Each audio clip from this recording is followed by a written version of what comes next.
बुद्धि समाधि परिणाम शुद्धि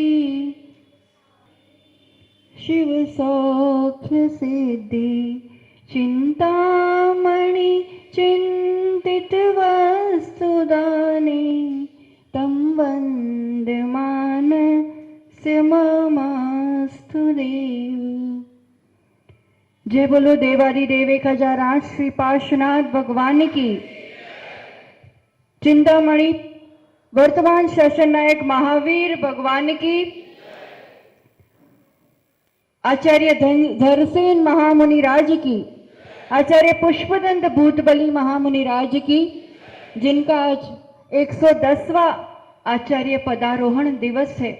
ऐसे मुनिकुंजल ज्येष्ठाचार्य श्री आचार्य आदि सागर जी महाराज की।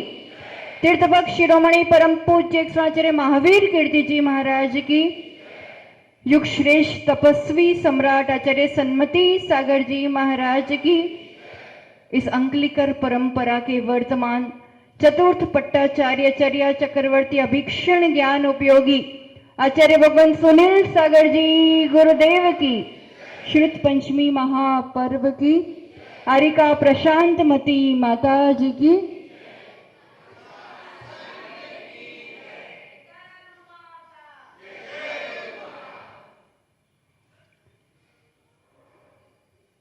एक बार की बात है, एक बालक अपनी मां के साथ जिनालय की ओर आगे बढ़ रहा था। दोनों पैदल चल के मंदिर के लिए आ रहे थे। खेलते खेलते अपनी मस्ती में बच्चा आगे बढ़ रहा है और वो पत्थर से टकरा के गिर गया। अब बच्चा गिर जाएगा तो स्वाभाविक है कि रोने लगेगा, और बच्चा जब भी रोने लगे माँ को कभी भी वो चीज स्वीकार नहीं हो पाती। बस बच्चा चुप होना चाहिए। माँ बहुत अच्छे से समझाती है, देख तू तो बहादुर है, कल तेरी छोटी बहन गिर गई, वो तो बिल्कुल भी नहीं रोई थी, तू क्यों रो रहा है, चुप हो जा। बच्चा माँ को सुन रहा है पर फिर भी दर्द है तो रोना अभी भी चालू है। माँ और अच्छे से समझाती है, बेटा कल तूने अपने फ्रेंड को मारा था ना, देख इसलिए तेरे को आज लग गई। अब ऐसा काम नहीं करना तो तुझे आगे नहीं लगेगी। अभी चुप हो जा, अपन मंदिर जाते हैं। दोनों आगे बढ़ रहे हैं। थोड़ा थोड़ा रोना बंद हुआ है पर अभी भी सिसकी भर रहा है। जब तक पूरा शांत नहीं हो जाए तब तक माँ अपना पुरुषार्थ छोड़ती नहीं है। माँ बच्चे को समझाती है, देख पत्थर तो बीच में था, तूने ही बिना देखे तू चल रहा था। पत्थर सामने से आके लगा क्या? तू बिना देखे चल रहा था अपनी मस्ती में, थोड़ी सावधानी रखता तो नहीं लगती। अब आगे ध्यान रखना। चल अपन जल्दी जल्दी मंदिर पहुंचते हैं। और मंदिर पहुंचते पहुंचते दरवाजे पे आते आते माँ आखिर में कह ही देती है, समझा देती है कि ये तो शरीर को लगी है, घोड़े को लगी है, तेरे को क्या हुआ, तेरे को तो कोई छू भी नहीं पाया है। चल अपन उस अनंत शक्तिशाली परमात्मा के दर्शन करते हैं। मंदिर में पहुंचते ये दृष्टांत सभी संसारी प्राणियों का है। संसार में सभी दुखी हैं, रो रहे हैं, और मां जिनवाणी इस दुख को नहीं देख पाती है। और एक मां की तरह जिनवाणी अलग अलग शैली में परोसती है, अपनी बात रखती है। बस उद्देश्य यही है कि संसार का दुख, प्राणी का दुख दूर हो। हमारे दुख को दूर करने की ताकत अगर किसी में है तो वो सिर्फ जिनवाणी में है। और कोई भी मां दुनिया में हमारे इस दुख को हमेशा हमेशा के लिए दूर नहीं कर सकती है। दुख किसी को नहीं चाहिए, पर दुख दूर करने के उपाय बाहर बाहर करते। सबसे पहले मां ने क्या कहा, कैसे समझाया? શું કીધું માએ?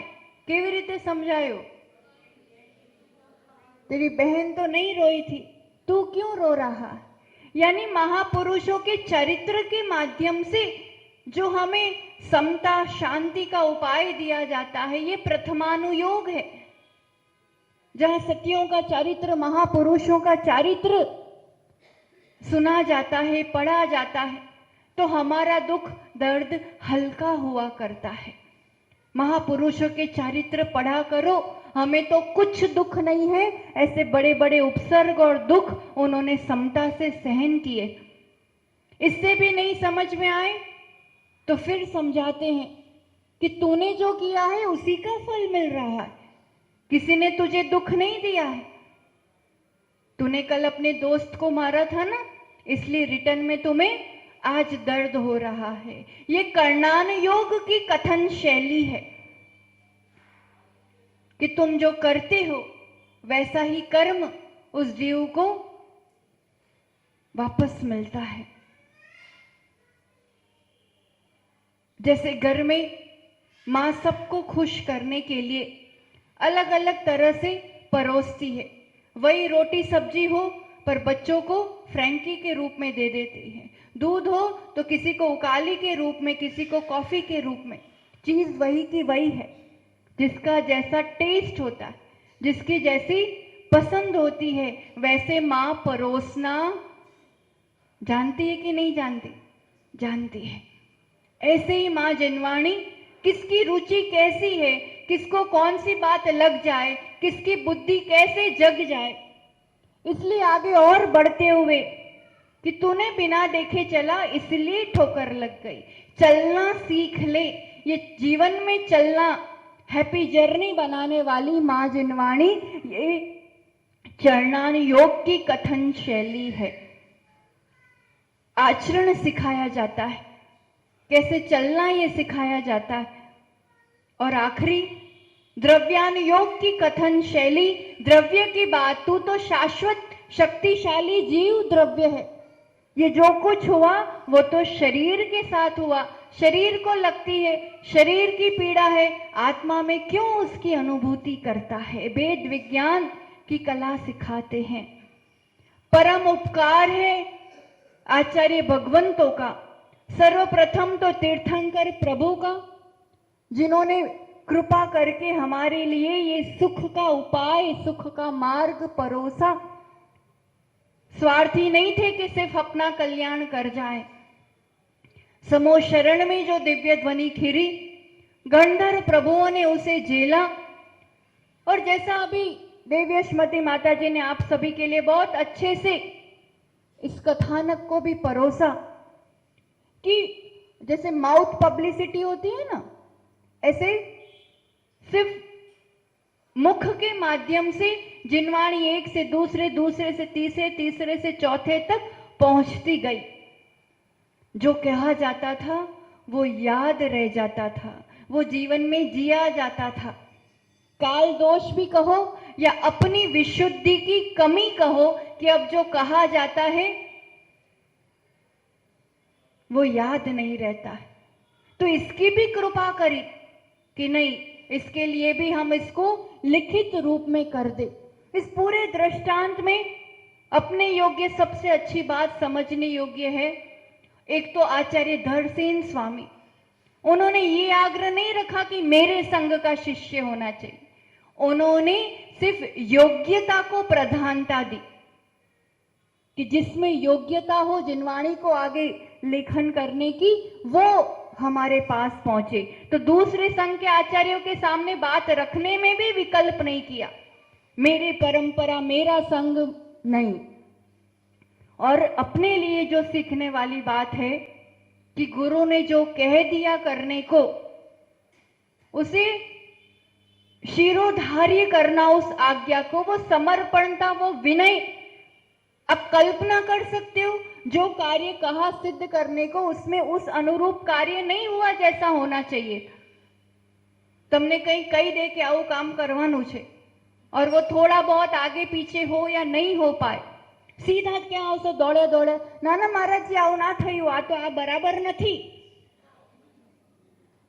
और वो बराबर नहीं, वो वैसा करने के पहले जो कहा है उसमें भी अपना 1000 गुना दिमाग पहले ही लगा लिया करते हैं। ज्ञान का श्रोपशम नहीं था पुष्पदंत भूतबली के पास? नहीं था क्या? अपना दिमाग लगाया, पर कब? जब वो उस रूप से स्थित नहीं हुआ, तब गुरु चरणों में नहीं पहुंचे, या गुरु पे शंका नहीं की, या गुरु पे आरोप नहीं लगाया। गुरु जो कहते हैं उसके पीछे कुछ रहस्य होता है। जो गुरु के आशय को समझ सकता है वही सच्चा भक्त या शिष्य बन सकता है। वैसी समर्पणता चाहिए उनके आशय को समझने की, उनके बात को काटने की नहीं। गुरु की बातों को काटा नहीं जाता है, गुरु के सामने बोला नहीं जाता है। और जहां ऐसे विनय समर्पणता की परीक्षा पहले हुई, चाहे कितना ही ज्ञान का क्षोभशम हो, क्योंकि ज्ञान को झेलने के लिए समर्पणता और विनय चाहिए, सिर्फ बुद्धिमता और क्षोभशम नहीं चाहिए।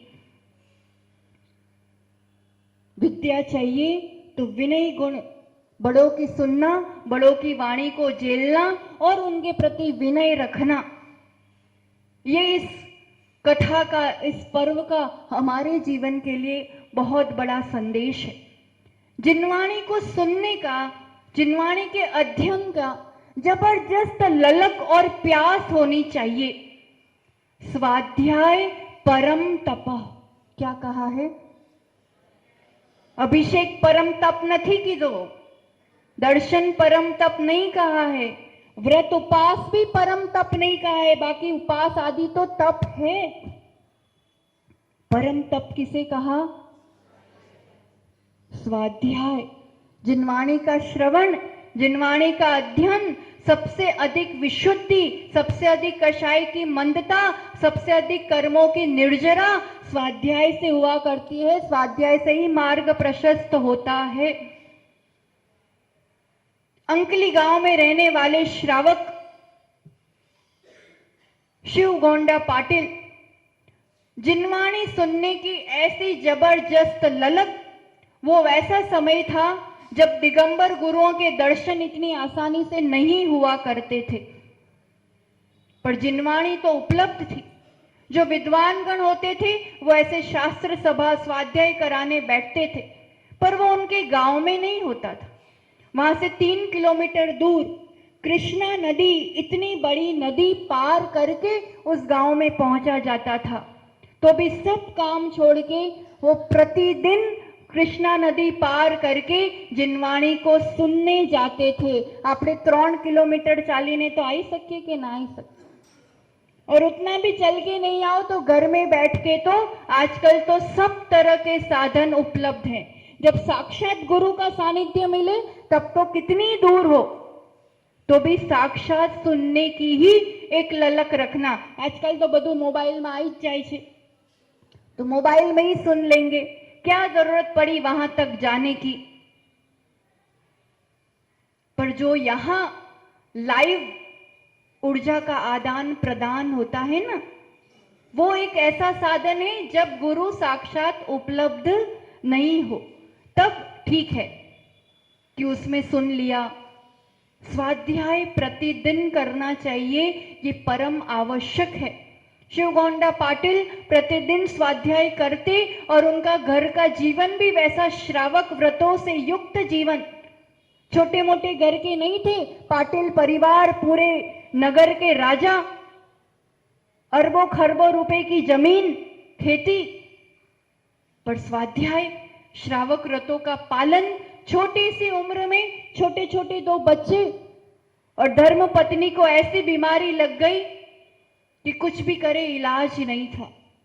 ऐसी स्थिति में उन्होंने स्वयं अपनी धर्म पत्नी का इतना श्रेष्ठ समाधि मरण कराया।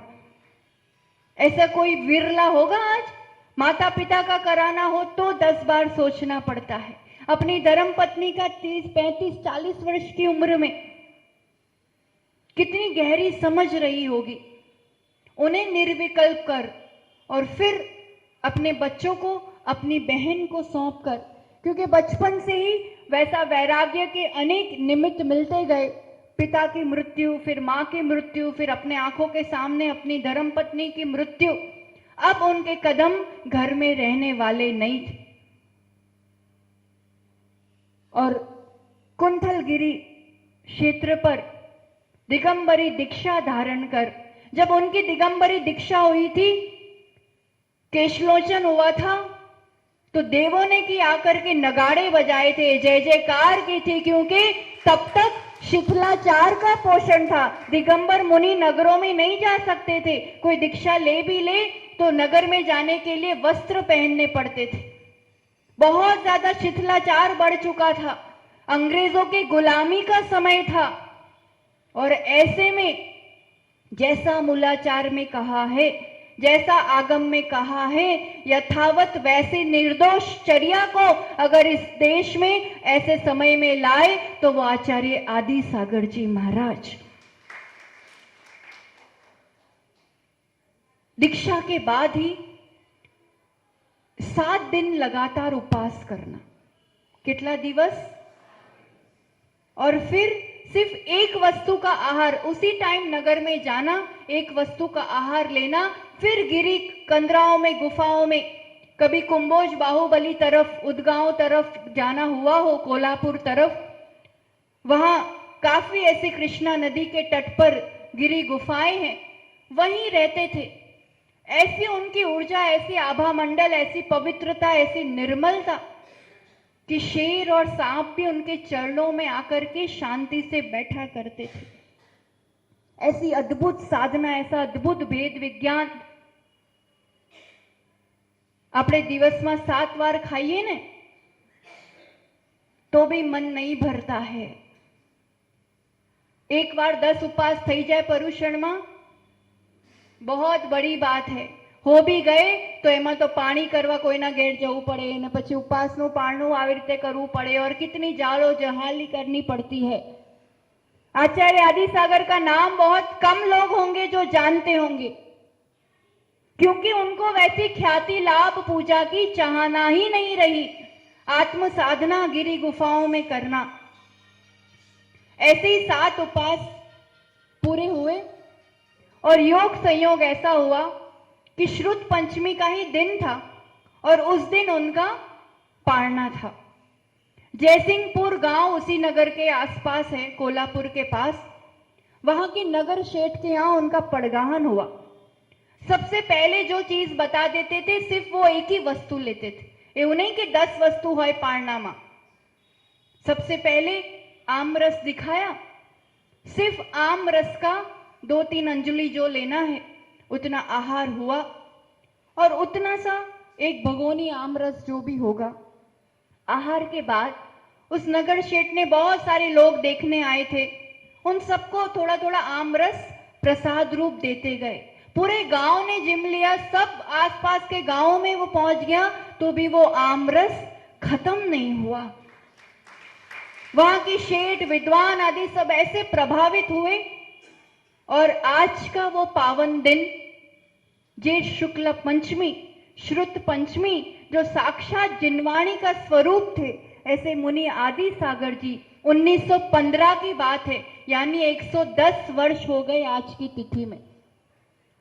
1915 श्रुत पंचमी के आज के ही पावन दिवस पर मुनि आदि सागर जी को आचार्य पद से सुशोभित किया गया और आज उनका आचार्य पदारोहण दिवस है। बहुत परम उपकार है। हम और आप अपने आप को दिगंबर जैन कहते हैं कि नहीं? गौरव महसूस होता है कि नहीं हम दिगंबर जैन है? होता है? તમે દિગંબર છો કે હું દિગંબર છું? દિગંબર એટલે આ તો પિતાંબર बैठा છે, केसरियाમાં बैठा છે, અમે श्वेतांबर बैठा છે। दिशाएं जिनकी अंबर हो, हम और आप तो दिगंबर नहीं हैं। फिर अपने आप को दिगंबर जैन कैसे कहते? किसके आधार पर कहते? क्योंकि हमारे प्रभु, हमारे गुरु दिगंबर हैं, हम उनके अनुयायी हैं, तो हम अपने आप को दिगंबर जैन कह लेते हैं। और दिगंबर गुरु ही ना हो तो कह पाओगे? कहने वाले कहते हैं, पर उसकी कोई मान्यता नहीं है। दिगंबर गुरु है और आज नगर नगर चतुर्विद संघ दिगंबर गुरु के दर्शन हो रहे हैं। इसका परम उपकार, इसका आधार स्तंभ, इसका नींव अगर कोई है तो आचार्य आदि सागर जी है, क्योंकि वहीं से निर्दोष श्रमण परंपरा 20वीं सदी में प्रारंभ हुई। आचार्य शांति सागर जी चारित्र चक्रवर्ती, वो भी महान आचार्य हुए, समकालीन हुए, उन्हीं समयों में हुए। पर जो ये प्रथम पुरुषार्थ आचार्य आदि सागर जी का, और फिर उनकी पट परंपरा में ज्ञानी ध्यानी आचार्य महावीर कीर्ति जी महाराज, आचार्य शांति सागर जी महाराज जी को सभी जानते हैं, और उसका मुख्य कारण कि वो उत्तर भारत में प्रभावना हेतु आए, उत्तर भारत में उनका परिभ्रमण रहा। तो फिर जानते हैं कि हाँ, गुजरात में भी गोरल गाम में बे चतुर्मास थी गया है ना, बिलोड़ा और उसके ईडर के पास गोरल गांव, दो चतुर्मास आचार्य शांति सागर जी के। पूरे उत्तर भारत, दिल्ली तक या शिखर जी तक, सब तरफ उनका विहार हुआ। तो जहां विहार होता है तो एक परिचय पीढ़ियों से बना रहता है। आचार्य आदि सागर जी के साथ ऐसा कि उन्होंने अपने जीवन में वो 100-150 किलोमीटर का दायरा ही दीक्षा के बाद बांध लिया था कि इसके बाहर नहीं जाना है, उसमें भी जंगलों में गुफाओं में ही रहे। तो व्यक्तिगत रूप से बहुत पीढ़ियां या बहुत प्रदेश उनको नहीं जान पाए। ज्ञान सम्राट, क्रांतिकारी, ज्ञान के मार्ग में ऐसे हुए आचार्य महावीर कीर्ति जी। आचार्य आदि सागर जी ने उनको दीक्षा दी उत्तर भारत से। वो शुल्लक के अवस्था में पहुंचे थे। उनका योग्यता देख करके आचार्य आदि सागर जी का पट आचार्य महावीर कीर्ति जी। आचार्य महावीर कीर्ति जी मतलब समझो सभी 18 भाषाओं के ज्ञानी, और उसमें भी अरिका ज्ञानमती, सुपार्श्वमती माता जी, उन सबको अरिका सुपार्श्वमती माता जी अपने ब्रह्मचारिणी अवस्था में आचार्य महावीर कीर्ति जी के संगस्थ रहे। खूब अध्ययन, खूब जो जटिल बड़े बड़े शास्त्र हैं उनका अध्ययन कराया। आचार्य महावीर कीर्ति जी महाराज जी के पट आचार्य विमल सागर जी उनके शिष्य, और उनके पट परंपरा में तपस्वी सम्राट आचार्य सन्मति सागर जी। आज जितने बड़े बड़े नाम, चाहे गणाचार्य विराग सागर हो, आचार्य पुष्पदंत सागर हो, जितने भी बड़े संघ सुनाई दे रहे हैं वो सभी इस आचार्य आदि सागर अंकलिकर परंपरा के अंतर्गत। परंपराएं कोई विभाजित वाली बात नहीं है, सब भगवान महावीर की परंपरा है और सब मूलाचार का पालन कर रहे हैं। पर किसी आचार्य का ऐसा उपकार कि आज 1000 से भी अधिक साधक इस महिमाशाली परंपरा में साधनारत है, और वर्तमान में इस अंकलिकर परंपरा के पट पर सुशोभित आचार्य भगवान सुनील सागर जी गुरुदेव, जो इतनी छोटी वय में इतनी महान महिमाशाली पट परंपरा के योग्य, ऐसा ज्ञान का शोभशम, वैसी चर्या, वैसा वात्सल्य, वैसे संघ को साथ लेकर के उनको मोक्ष मार्ग में आगे बढ़ाने की योग्यता। आज ये पावन दिन जहां जिनवाणी के रसास्वादन से ही जिन्होंने अपना ये मार्ग प्रशस्त किया, ऐसा मां जिनवाणी का परम उपकारी दिवस और आचार्य भगवान सुनील सागर जी का परम उपकार हम शिष्यों पर है कि षटखंड आगम के प्रत्येक, मतलब कितने भाग है पता है षटखंड आगम के? 6 खंड कया गया छे खबर छे? षटखंड आगम, आगम के 6 खंड, 6 विभाग किए। पता है कौन कौन से हैं? ढूंढ के लाना, शाम को पूछेंगी माता जी, ठीक है? षटखंड आगम के 16 भाग हैं। फिर महाधवला जयधवला आगे आचार्य भगवान सुनील सागर जी ने अपने मुखारविंद से हम सभी शिष्यों को सभी 16 भाग पढ़ाए हैं, सिखाए हैं। इसका हमें बहुत बहुमान है कि उनका परम उपकार है।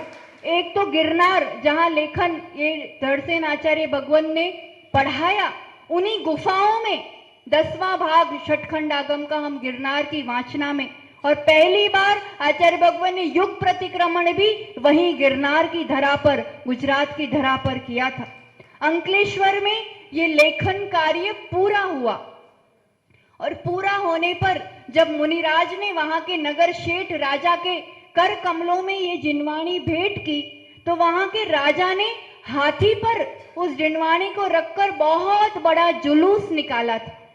इसलिए हमेशा ध्यान रखना, श्रुत पंचमी पर्व पर छोटा बड़ा पर जिनवाणी का जुलूस प्रभात फेरी निकलना ही निकलना चाहिए। और आज 16 समाज के द्वारा छोटे रूप में एक जुलूस प्रभात फेरी भी हुई।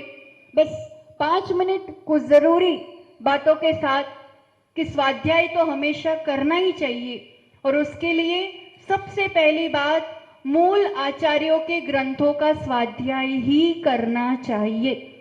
फिर भले उसको थोड़ा सरल रूप हिंदी में कर दिया हो, इंग्लिश में कर दिया हो, पर एकांत पक्ष आदि की बात रखने वाले मूल सिर्फ पंडितों के ग्रंथ हो वैसे ग्रंथों का स्वाध्याय करने का क्षोभशम अभी आप लोगों में नहीं है। कौन सी बात, कौन सा अभिप्राय पकड़ में आ जाए, समझ में आ रहा है? 4 अनुयोग, चारों अनुयोगों में मूल आचार्यों के ग्रंथ विनय पूर्वक या प्रतिदिन स्वाध्याय होता है। इस जिनालय में सामूहिक रूप से जैसे संध्या के टाइम बैठ गए, आज से संकल्प करो। देखो चतुर्मास में माता जी के सानिध्य के कारण एक वैसी उनके माध्यम से ही हो जाएगा और फिर भी एक 15-20 मिनट प्रथमान योग के ग्रंथ से पार्श्वनाथ चरित्र से ही प्रारंभ करो। जिस पार्श्वनाथ प्रभु के रोज दर्शन करते हो, 10-15 जन 20 जन जो भी है एक ग्रुप बनाओ और स्वाध्याय मंदिर में भी सामूहिक स्वाध्याय प्रतिदिन होना ही होना चाहिए। पाठशालाएं मंदिर में चलना चाहिए और फिर प्रवचन आदि सुनना। विनय का विशेष ध्यान रखे। जिनवाणी के संरक्षण का दिवस है और आप लोगों ने तो अभी सभी जिनवाणियां बहुत सुसज्जित रूप से क्रम से पूरा उसको विनय पूर्वक कवर आदि चढ़ा करके यहाँ सुव्यवस्थित माता जी की प्रेरणा से होना ही चाहिए। ये बहुत अच्छा कार्य है। सबसे पहले तो विनय कि हमने उसको उस स्थान पर उसको व्यवस्थित स्थान दिया। जब कभी जिनवाणी उठाओ, उठाने में ध्यान रखना, रखने में ध्यान रखना, अपनी नाभि से ऊपर उसको स्थान देना। जिनवाणी में चावल रह जाए, कोई बुकमार्क रख दिया, जिनवाणी के पेज को मोड़ना नहीं। कभी भी जिनवाणी सुनते भी है, मान लो प्रवचन आदि सुनते हैं, तो भोजन करते करते कभी भी जिनवाणी नहीं सुनना कि एक बाजू आपणु खाવાનો नास्तो भी થઈ જાય ને एक बाजू टीवी में जिनवाणी या पारस चैनल पर, यूट्यूब चैनल पर नहीं। जब भी सुने विनय से, बेड पे बैठ के, सोफा पे बैठ के ऐसे जिनवाणी नहीं पढ़ना या सुनना चाहिए। इसलिए सबसे पहले तो अविनय से बचो।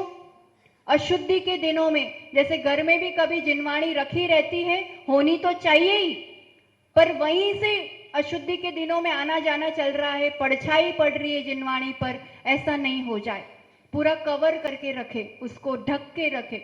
और वैसे छुआछूत के वही सोफा भी छुआ जा रहा है, वही पर्दे भी छुए जा रहे हैं, वही पे बैठ के, उसी सोफा पे उसी बेड के बैठ के आप शाम को आए, सुबह आए और जिनवाणी खोल के पढ़ रहे हैं, तो ज्ञान का शोभशम तो नहीं बढ़ेगा पर बहुत ज्यादा पाप आश्रव हो जाएगा। इसलिए नहा धो के अच्छे कपड़े पहन के आओ, शुद्धि विवेक विनय के साथ करो। और एक संकल्प जरूर देना चाहेंगे कि घर घर अपने परिवार में सुख शांति चाहते हो, अपने परिवार में संस्कार चाहते हो, अपने परिवार में एक धर्म का माहौल चाहते हो,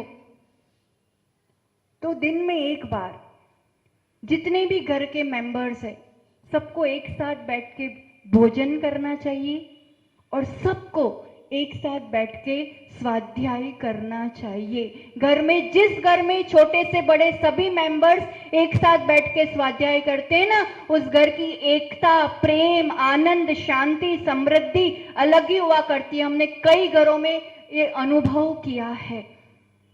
ऐसा सिंपल सा ग्रंथ ले लो, दिल्ली जैसे शहरों में भी हमने ऐसे परिवार देखे। इतना सा बालक होगा और बड़े दादा दादी होंगे, वहां तक के सब 10 मिनट बैठो। शाम का रात्रि भोजन त्याग एटले ज तो होय कि उसके सैटरडे संडे से शुरू करो। 4 दिन हफ्ते में उससे शुरू करो, धीरे धीरे रोज करना शुरू करो। कौन ऐसा पुरुषार्थ थोड़ा बहुत करेगा? हाथ ऊंचा करो। ऐसा प्रयास शुरू करेंगे। बहुत सिंपल ग्रंथ से, प्रथमानियों के ग्रंथ से हमने अभी कहा, पार्श्वनाथ चारित्र से प्रारंभ करो।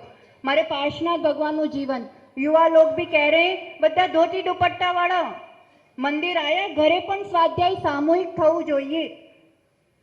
फिर नहीं समझ में आए, जो गुरु का सानिध्य मिले पूछ लो। नहीं भी समझ में आए, नहीं भी याद रहे तो भी सामूहिक रूप से या पर्सनल रूप से स्वाध्याय तो करते रहना चाहिए। यही संस्कार केवल ज्ञान तक ले जाएंगे, यही इसका सुफल है। तो इस रूप से अश्रुत पंचमी महापर्व पर आचार्य भगवान के चरणों में भी काफी श्रावक गण पहुंचे होंगे।